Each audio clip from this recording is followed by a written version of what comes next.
सतयुग, त्रेता, द्वापर, कलयुग। सतयुग से कहा बेटा हमने नरक का निर्माण किया है, ध्यान देना। तो सतयुग ने कहा हमारे राज्य में कोई नरक नहीं जाएगा। त्रेता से कहा उनका हम बड़े भैया का अनुसरण करेंगे, सतयुग का। द्वापर से कहा उन्होंने कहा विचार करेंगे कि आपकी आज्ञा का पालन करें। कलयुग से कहा तो कलयुग ने कहा जैसे बड़े भैया ने कहा हमारे राज्य में कोई नरक नहीं जाएगा, ऐसे वादा करते हैं हमारे राज्य में कोई स्वर्ग नहीं जाएगा, सीधे नरक हाउसफुल करेंगे, इसीलिए कोई साथ नहीं देता कलयुग में। बात समझ रहे हो? अगर आप सत्य से चलोगे तो आपको विरोध करने वाले मिलेंगे, शाबाश कहने वाले नहीं मिलेंगे।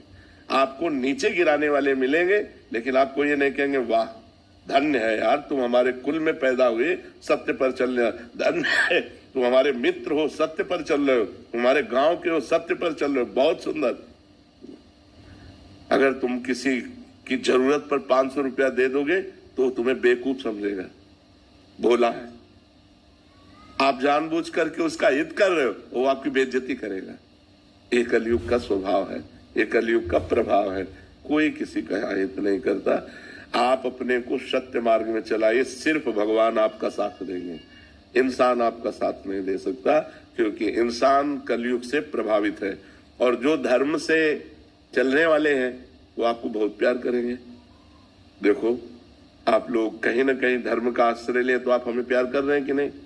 हाँ, तो ऐसा नहीं है कि कोई प्यार नहीं करेगा, नहीं कोई करेगा, वो भगवान करेंगे। और जब भगवान की कृपा आपके ऊपर होगी तो फिर सब प्यार करेंगे। जहां पर कृपा राम की हुई ता पर कृपा करे सब कोई। हाँ, तो भगवान से प्यार चाहो, कोई इंसान तुम्हारा सपोर्ट करे, मुझे लगता है ऐसा बड़ा मुश्किल है, बड़ा मुश्किल होता है। इसलिए धर्म से चलो, किसी इंसान के सपोर्ट या उससे हम धर्म अपना नहीं छोड़ेंगे। फिर माता पिता को तकलीफ होती है, माता पिता को वो गलत लोग होते हैं कुछ गांव में, वो कहते हैं कि आपके लड़के ने देखो ऐसे। किसी की नहीं, किसी की भी बात नहीं माननी।